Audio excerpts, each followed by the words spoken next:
This is the IELTS listening test. You will hear a number of different recordings and you will have to answer questions on what you hear. There will be time for you to read the instructions and questions and you will have a chance to check your work. All the recordings will be played once only. The test is in 4 parts. At the end of the test, you will be given 10 minutes to transfer your answers to the answer sheet. Now turn to Part 1.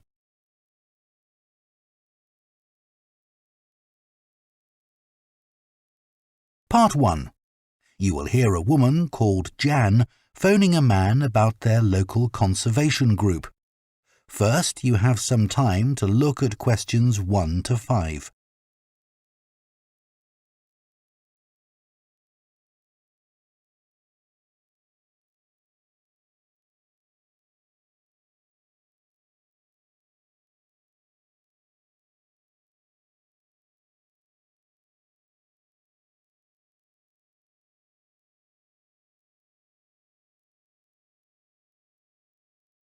Now listen carefully and answer questions 1 to 5. Hello? Oh, hello. My name's Jan. Are you the right person to talk to about the Buckworth Conservation Group? Yes, I'm Peter. I'm the secretary. Good. I've just moved to this area and I'm interested in getting involved. I was in a similar group where I used to live. Could you tell me something about your activities, please? Of course. Well, we have a mixture of regular activities and special events. One of the regular ones is trying to keep the beach free of litter. A few of us spend a couple of hours a month on it, and it's awful how much there is to clear. I wish people would be more responsible and take it home with them. I totally agree. I'd be happy to help with that. Is it okay to take dogs? I'm afraid not, as they're banned from the beach itself. You can take them along the cliffs, though, and children are welcome. Right. We also manage a nature reserve, and there's a lot to do there all year round. For example, because it's a popular place to visit, we spend a lot of time looking after the paths and making sure they're in good condition for walking. I could certainly help with that. Good. And we have a programme of creating new habitats there. We've just finished making and installing nesting boxes for birds to use, and next we're going to work on encouraging insects. They're important for the biodiversity of the reserve. They certainly are. Oh, and we're also running a project to identify the different species of butterflies that visit the reserve. You might be interested in taking part in that. Sure. I was involved in something similar where I used to live, counting all the species of moths. I'd enjoy that. Another job we're doing at the reserve is replacing the wall on the southern side, between the parking area and our woodshed. It was badly damaged in a storm last month. Okay.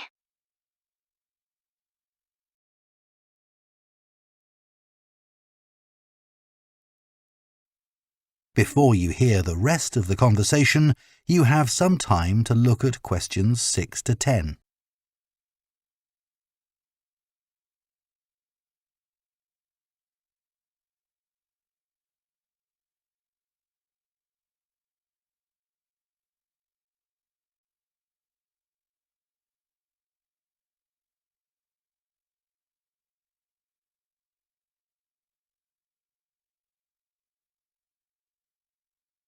Now listen and answer questions 6 to 10.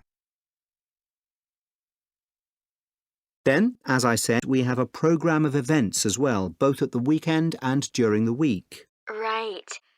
I presume you have guided walks.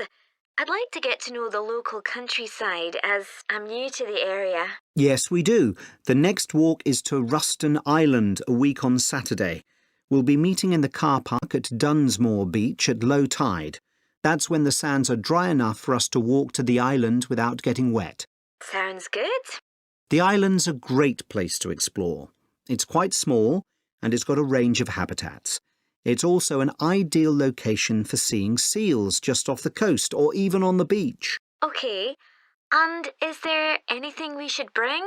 Like a picnic, for instance? Yes, do bring one, as it's a full-day walk. And of course, it'll be wet walking across and back, so make sure your boots are waterproof. I must buy a new pair. There's a hole in one of my current ones. Well, I'd definitely like to come on the walk. Great. Then later this month, we're having a one-day woodwork session in Hopton Wood. I've never tried that before. Is it okay for beginners to take part? Definitely. There'll be a couple of experts leading the session, and we keep the number of participants down, so you'll get as much help as you need. Excellent. I'd love to be able to make chairs. That's probably too ambitious for one day. You'll be starting with wooden spoons, and of course learning how to use the tools. And anything you make is yours to take home with you. That sounds like fun. When is it? It's on the 17th from 10 a.m. until 3. There's a charge of £35, including lunch, or £40 if you want to camp in the wood. I should think I'll come home the same day. Well, I'd certainly like to join the group. It sounds like you've got... That is the end of Part 1. You now have half a minute to check your answers to Part 1.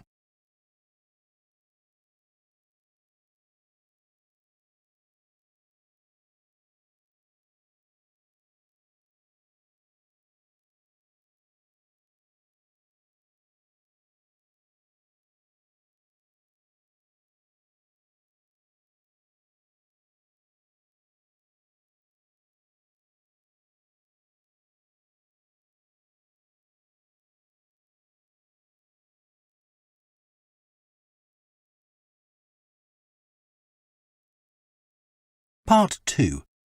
You will hear a tour guide, Lou Miller, speaking to a group of people about a boat trip they are going to take around the Australian island of Tasmania. First, you have some time to look at questions 11 to 14.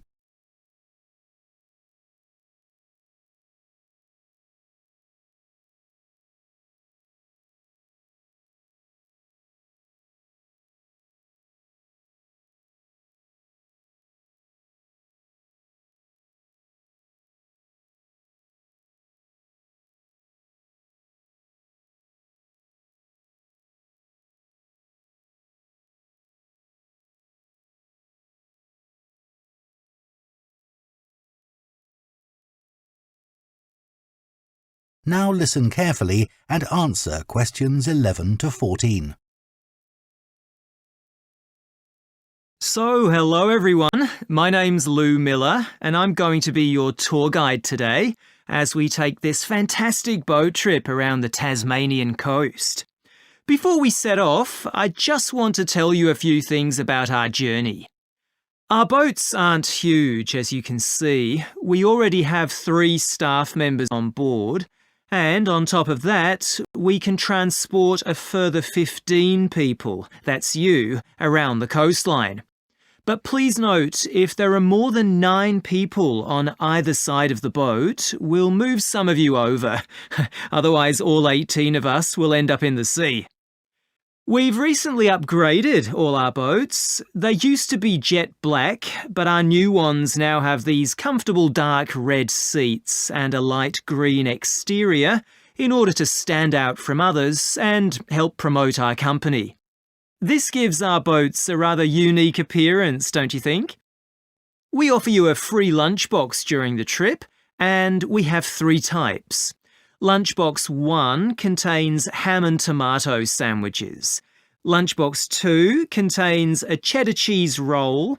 And Lunchbox 3 is salad-based and also contains eggs and tuna. All 3 lunchboxes also have a packet of crisps and chocolate bar inside. Please let staff know which lunchbox you prefer. I'm sure I don't have to ask you not to throw anything into the sea. We don't have any bins to put litter in, but Jess, myself or Ray, our other guide, will collect it from you after lunch and put it all in a large plastic sack. Before you hear the rest of the talk, you have some time to look at questions 15 to 20.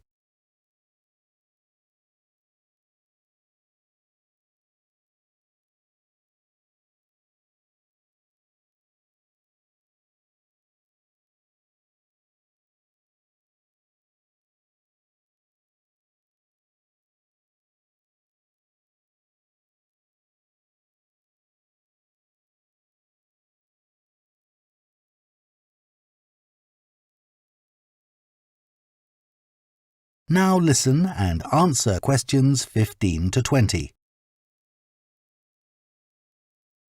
The engine on the boat makes quite a lot of noise, so before we head off, let me tell you a few things about what you're going to see.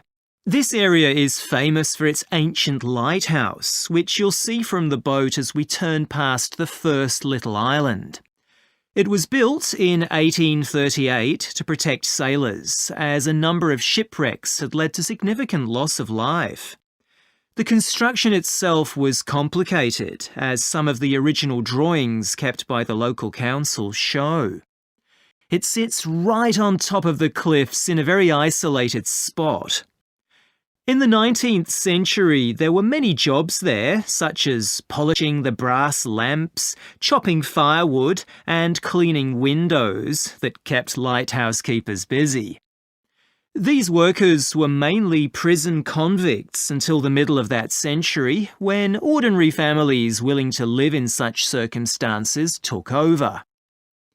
Some of you have asked me what creatures we can expect to see. I know everyone loves the penguins, but they're very shy and unfortunately tend to hide from passing boats. But you might see birds in the distance, such as sea eagles, flying around the cliff edges where they nest.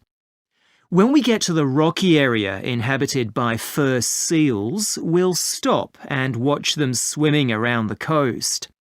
They're inquisitive creatures, so don't be surprised if one pops up right in front of you.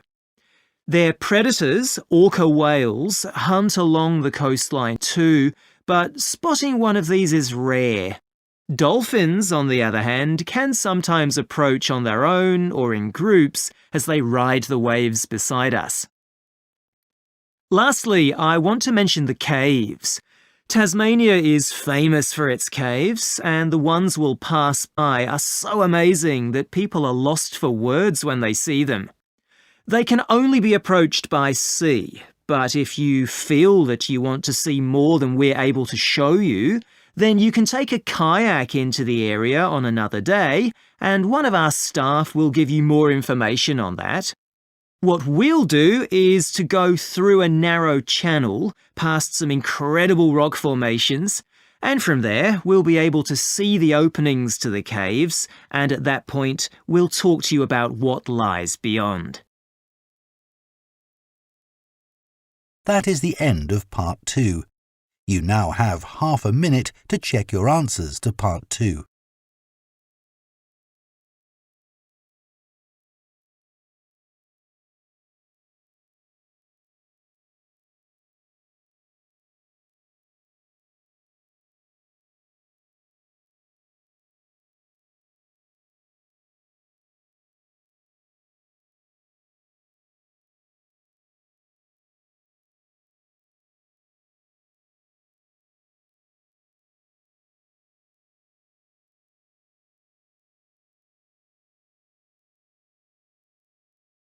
Part 3. You will hear two veterinary science students called Diana and Tim discussing their work placements and their course modules. First, you have some time to look at questions 21 to 26.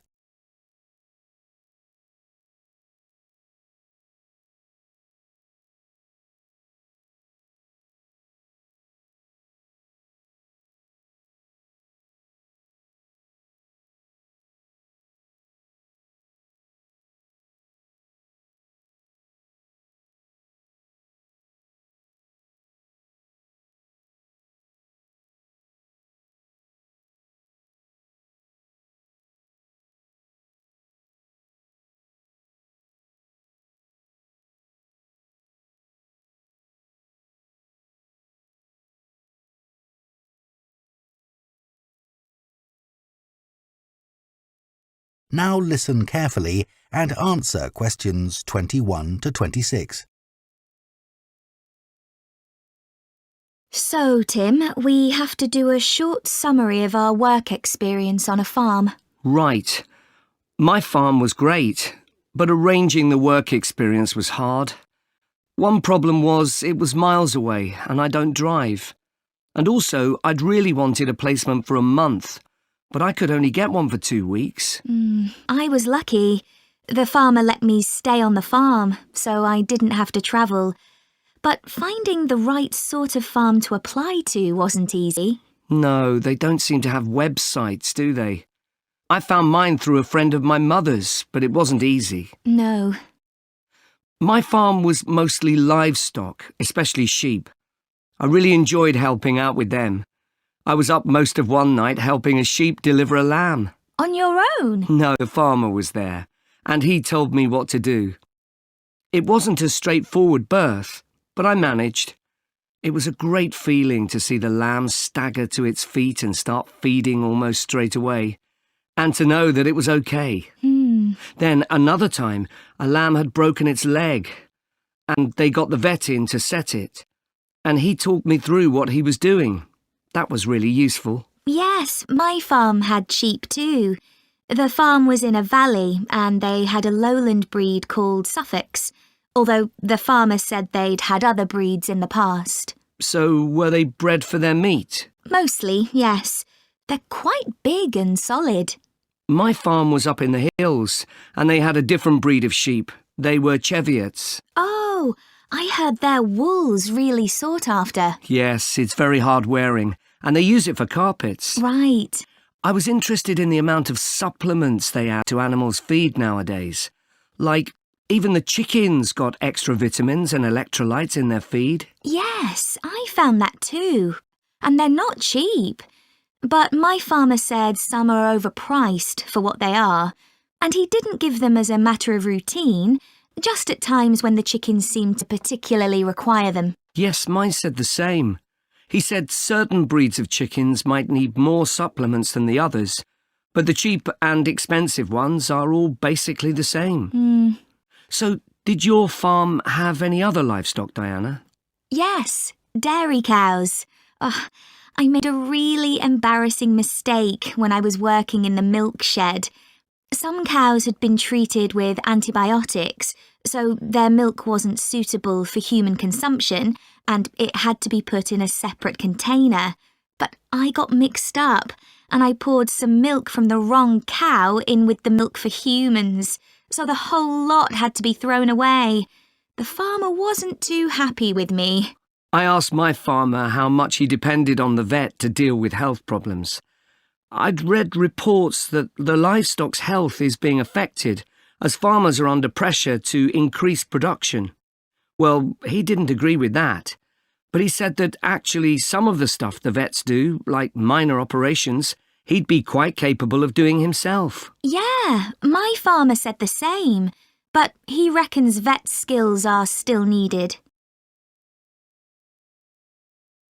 Before you hear the rest of the conversation, you have some time to look at questions 27 to 30.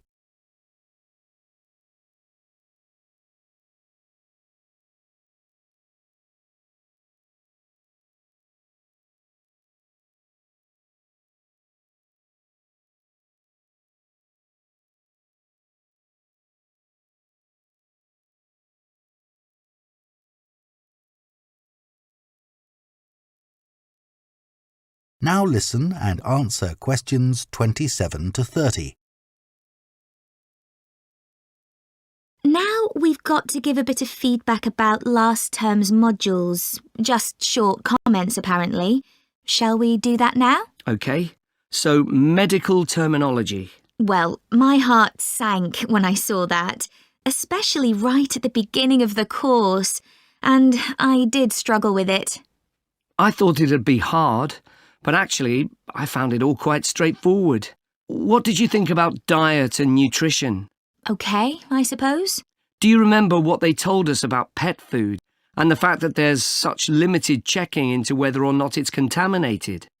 I mean, in comparison with the checks on food for humans, I thought that was terrible. I think the module that really impressed me was the animal disease one, when we looked at domesticated animals in different parts of the world, like camels and water buffalo and alpaca. The economies of so many countries depend on these, but scientists don't know much about the diseases that affect them. Yes. I thought they'd know a lot about ways of controlling and eradicating those diseases, but that's not the case at all. I loved the wildlife medication unit. Things like helping birds that have been caught in oil spills. That's something I hadn't thought about before. Yeah, I thought I might write my dissertation on something connected with that. Right. So, actually, I was thinking something along the same lines. That is the end of Part 3. You now have half a minute to check your answers to Part 3.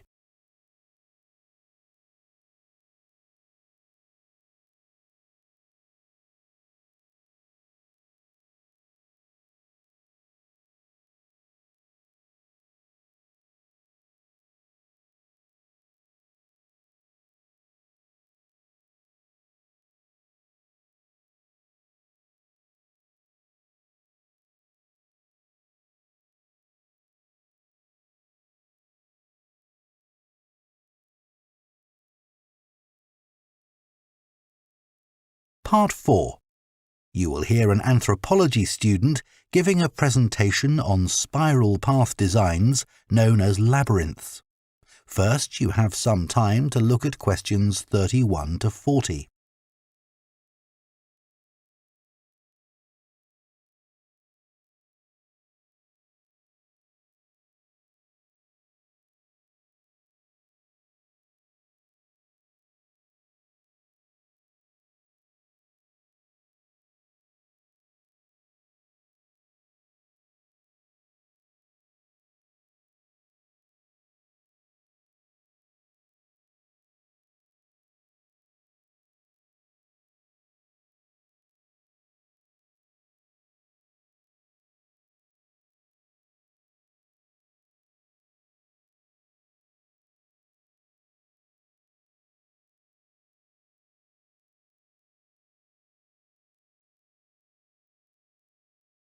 Now listen carefully and answer questions 31 to 40. Labyrinths have existed for well over 4,000 years. Labyrinths and labyrinthine symbols have been found in regions as diverse as modern-day Turkey, Ireland, Greece and India. There are various designs of labyrinth, but what they all have in common is a winding spiral path which leads to a central area. There is one starting point at the entrance, and the goal is to reach the central area. Finding your way through a labyrinth involves many twists and turns, but it's not possible to get lost, as there is only one single path. In modern times, the word labyrinth has taken on a different meaning, and is often used as a synonym for a maze. A maze is quite different, as it is a kind of puzzle with an intricate network of paths. Mazes became fashionable in the 15th and 16th centuries in Europe and can still be found in the gardens of great houses and palaces. The paths are usually surrounded by thick, high hedges so that it's not possible to see over them. Entering a maze usually involves getting lost a few times before using logic to work out the pattern and find your way to the centre, and then out again. There are lots of dead ends and paths which lead you back to where you started. The word maze is believed to come from a Scandinavian word for a state of confusion. This is where the word amazing comes from. Labyrinths, on the other hand, have a very different function. Although people now often refer to things they find complicated as labyrinths, this is not how they were seen in the past. The winding spiral of the labyrinth has been used for centuries as a metaphor for life's journey. It served as a spiritual reminder that there is purpose and meaning to our lives, and helped to give people a sense of direction. Labyrinths are thought to encourage a feeling of calm, and have been used as a meditation and prayer tool in many cultures over many centuries. The earliest examples of the labyrinth spiral pattern have been found carved into stone, from Sardinia to Scandinavia, from Arizona to India to Africa. In Europe, these spiral carvings date from the late Bronze Age. The Native American Pima tribe wove baskets with a circular labyrinth design that depicted their own cosmology. In ancient Greece, the labyrinth spiral was used on coins around 4,000 years ago. Labyrinths made of mosaics were commonly found in bathhouses, villas, and tombs throughout the Roman Empire. In northern Europe, there were actual physical labyrinths designed for walking on. These were cut into the turf or grass, usually in a circular pattern. The origin of these walking labyrinths remains unclear, but they were probably used for fertility rites, which may date back thousands of years. 11 examples of turf labyrinths survive today, including the largest one at Saffron Walden, England, which used to have a large tree in the middle of it.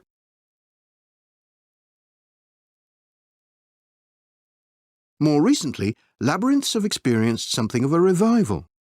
Some believe that walking a labyrinth promotes healing and mindfulness, and there are those who believe in its emotional and physical benefits, which include slower breathing and a restored sense of balance and perspective.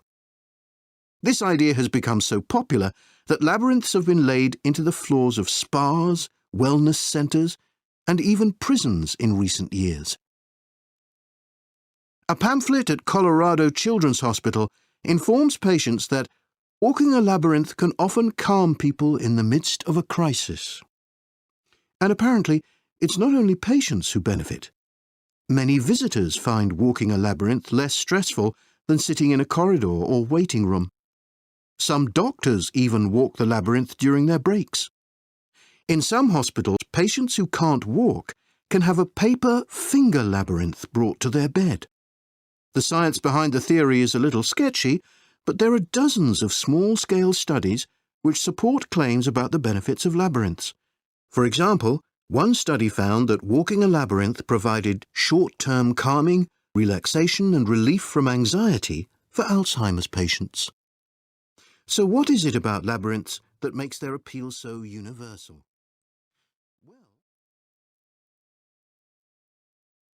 That is the end of Part 4. You now have 1 minute to check your answers to Part 4.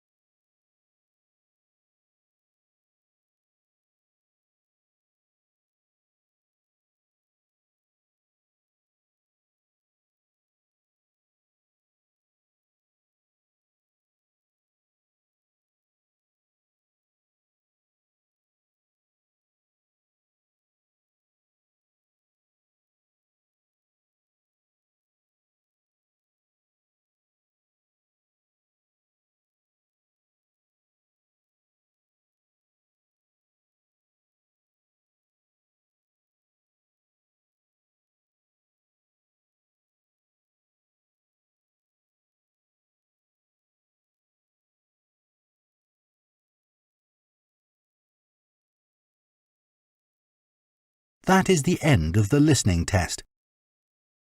In the IELTS test, you would now have 10 minutes to transfer your answers to the answer sheet.